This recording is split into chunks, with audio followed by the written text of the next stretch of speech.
ప్రస్తుతం వర్షాలు మనకి తెలంగాణ రాష్ట్రంలోని ఆదిలాబాద్, ఆసిఫాబాద్, మంచిర్యాల, పెద్దపల్లి, జయశంకర్, గురుపల్లి, రాజన్న, సిరిసిల్ల ఈ పరిసర ప్రాంతాల్లో మనకి భారీ వర్షాలు నమోదవుతున్నాయి. అలాగే మరోవైపున మనకి రాయలసీమ జిల్లాలో తిరుపతి, చిత్తూరు, కడప ఈ పరిసర ప్రాంతాల్లో మనకి భారీ వర్షాలు నమోదవడం జరుగుతుంది.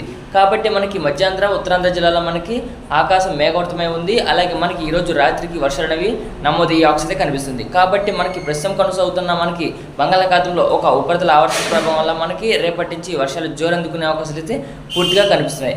కాబట్టి మనకి మధ్యాంధ్ర, ఉత్తరాంధ్ర, తెలంగాణ, రాయలసీమ జిల్లా వ్యాప్తంగా మనకి వర్షాలు అనేవి దంచుకొట్టే అవకాశాలు అయితే పూర్తిగా కనిపిస్తున్నాయి. కాబట్టి మనకి రేపటికి ఒక బంగాళాఖాతంలో ఒక ఉపరితల ఆవర్తనం వచ్చేసి మనకి జూన్ 12 నాటికి ఒక అల్పపీడనంగా మారే అవకాశం అయితే పూర్తిగా కనిపిస్తుంది. దాని ప్రభావంతో మనకి మధ్యాంధ్ర, ఉత్తరాంధ్ర, తెలంగాణ, రాయలసీమ జిల్లా వ్యాప్తంగా మనకి మోస్తరు నుంచి భారీ వర్షాలు, కొన్ని చోట్ల అతి తీవ్రమైన వర్షాలు కూడా నమోదయ్యే అవకాశం కనిపిస్తుంది. కాబట్టి మనకి జూన్ 11, 12, 13, 14, 15 తేదీల మధ్య మనకి భారీ నుంచి అతి భారీ వర్షాలు నమోదయ్యే అవకాశం కనిపిస్తుంది. కాబట్టి మనకి ప్రస్తుత సమయంలో తెలంగాణ అలాగే రాయలసీమ జిల్లాలో వర్షాలు అనేవి కొనసాగుతున్నాయి. అలాగే ఈరోజు రాత్రికి అలాగే ఉత్తరాంధ్ర, మధ్యాంధ్ర జిల్లాలకు వర్షాలు అనేవి నమోదయ్యే అవకాశం కనిపిస్తుంది. ఈరోజు అర్ధరాత్రి, రేపు తెల్లవారుజామున సమయంలో ఉండే అవకాశాలు అయితే కనిపిస్తున్నాయి. కాబట్టి మనకి రేపటి నుంచి వర్షాలు జోరెందుకునే అవకాశాలు అయితే పూర్తిగా 100% అయితే కనిపిస్తుంది. కాబట్టి ఆంధ్ర మరియు తెలంగాణ రాష్ట్ర ప్రజలు కాస్త అప్రమత్తంగా ఉండవలసిందిగా కోరుచున్నాను.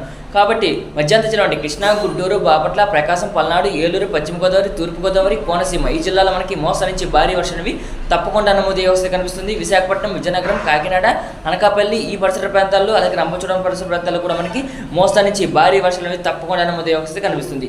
తిరుపతి, చిత్తూరు, అన్నమయ్య, సత్యసాయి, కడప, కర్నూలు, వైఎస్ఆర్, అనంతపురం ఈ జిల్లాలో కూడా మనకి మోస్తరు నుంచి భారీ వర్షాలు, 1-2 చోట్ల తీవ్రమైన వర్షాలు కూడా నమోదయ్యే అవకాశం పూర్తిగా కనిపిస్తుంది. ఆదిలాబాద్, ఆసిఫాబాద్, మంచిర్యాల, పెద్దపల్లి, జయశంకర్, గురుపల్లి, రాజన్న, సిరిసిల్ల, సిద్దిపేట, వరంగల్, మెదక్, ఖమ్మం, భద్రాద్రి కొత్తగూడెం ఈ జిల్లాలో కూడా మనకి మోస్తరు నుంచి భారీ వర్షాలు, కొన్ని చోట్ల అతి తీవ్రమైన వర్షాలు కూడా మనకి నమోదయ్యే అవకాశం ఈ అల్పపీడన ప్రభావం వల్ల అయితే ఎక్కువగా కనిపిస్తున్నాయి. కాబట్టి మనకి ప్రస్తుతం కొనసాగుతున్న ఒక ఉపరితల ఆవర్తనం వచ్చేసి మనకి అల్పపీడనంగా మారి ఈ అల్పపీడన ప్రభావంతో మనకి మోస్తరు నుంచి భారీ వర్షాలు అవి మనకి జూలై అంటే జూన్ 16 వరకు కూడా నమోదయ్యే అవకాశం కనిపిస్తుంది.